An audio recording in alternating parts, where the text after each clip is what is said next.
conhecer esse cliente, como realmente entrar na mente dele e saber cada vez mais. Eu preciso te informar que o processo de conhecimento de cliente ele é um processo que nunca para. Então, quando você está num momento em que você vai abrir um pet shop, o seu momento é né? Você está buscando ali o quê? O seu público-alvo. Vocês sabem a diferença de público-alvo e persona? Público-alvo é um conjunto de pessoas, né, que tem os mesmos hábitos, que têm os mesmos gostos, são pessoas que vivem da mesma forma, que elas têm semelhanças, né, uma faixa etária, por exemplo, são pessoas casadas com filhos, são jovens, né? Então é ali o público que você vai atender, a classe.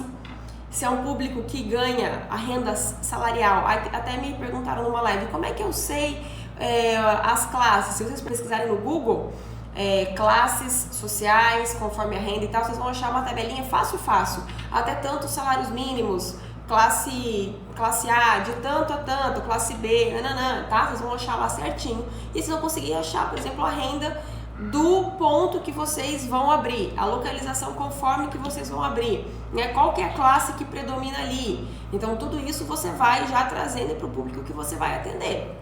A partir daí, você começa a ter uma ideia, né? Você começa a traçar um perfil.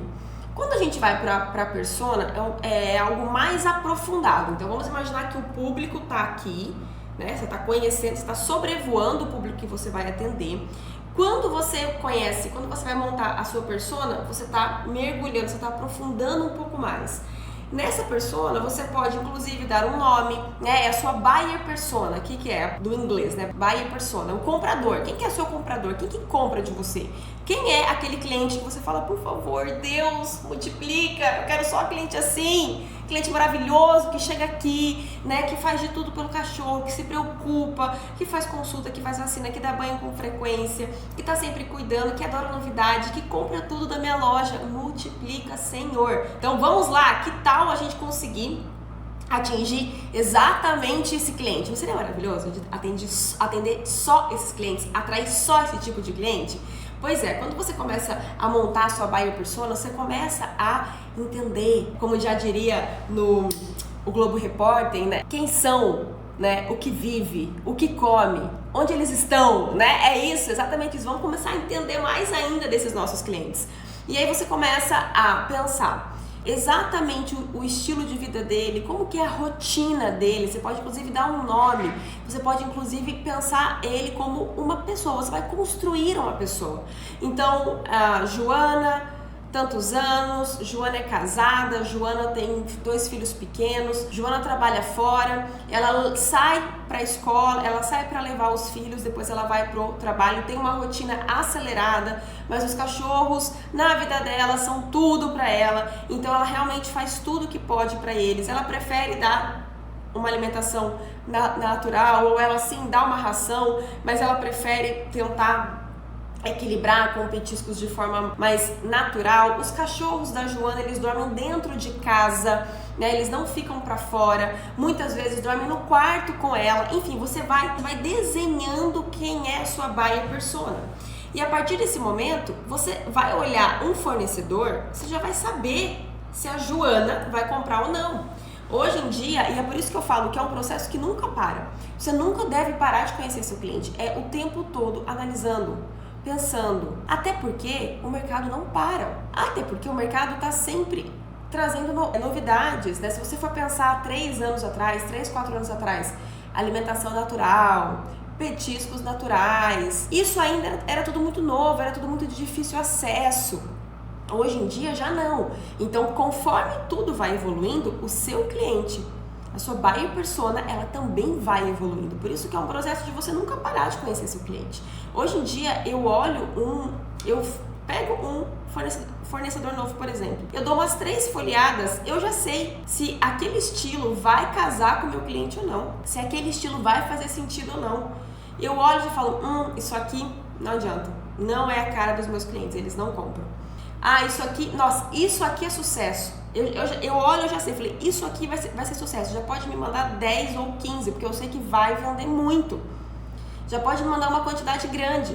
Agora, vocês acham que eu tinha essa habilidade quando eu comecei?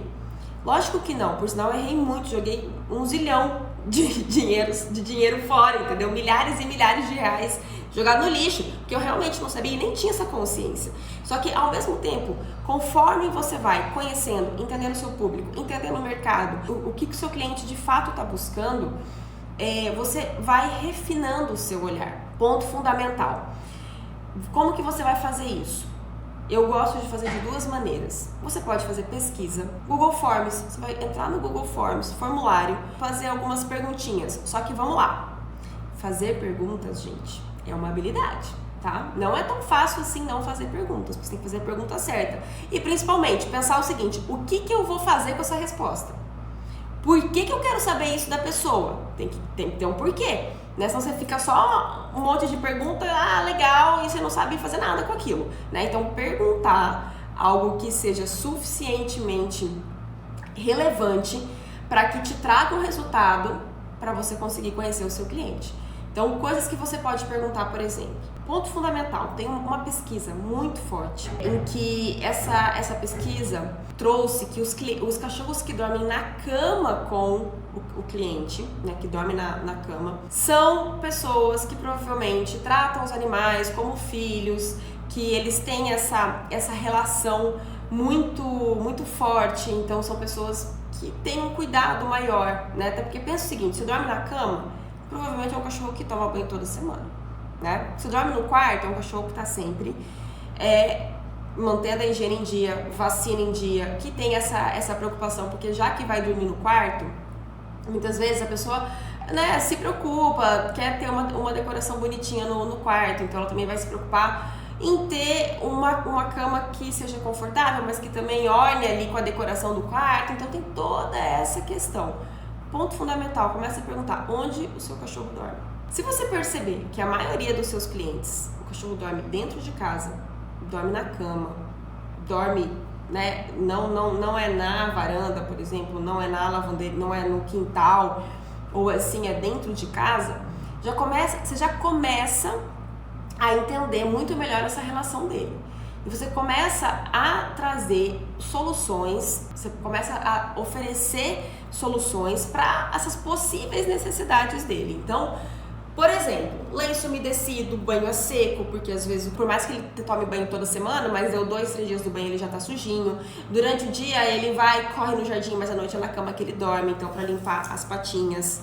Por exemplo, se você tem bulldog francês, quem tem bulldog francês sabe, o tanto que ronca, né? E às vezes até tem uma certa dificuldade de respirar. Poxa, se ele dorme no quarto com ele, provavelmente esse ronco deve incomodar e principalmente, né, gente, vocês sabiam que tem uma cirurgia que é feita quando o bulldog, inclusive a minha cachorra precisa fazer, quando ele tem muita dificuldade de respirar, em que você vai ampliar as narinas e tal e desobstruir o caminho para que ele possa respirar melhor. Então por isso que causa muito ronco. Não vai acabar, mas vai diminuir e principalmente vai trazer um bem-estar muito maior para o animal. Mas muitas vezes as pessoas acham que por ser bulldog francês, ele ronca e ponto, acabou. Não, bulldog francês é assim mesmo. Bulldog francês não respira. Bulldog francês tem dificuldade. Bulldog francês é assim mesmo, né? Você tem que só tomar cuidado quando passar calor e tudo mais. Não existem hoje, claro que tem que analisar caso a caso, mas geralmente os bulldogs eles precisam fazer esse tipo de cirurgia,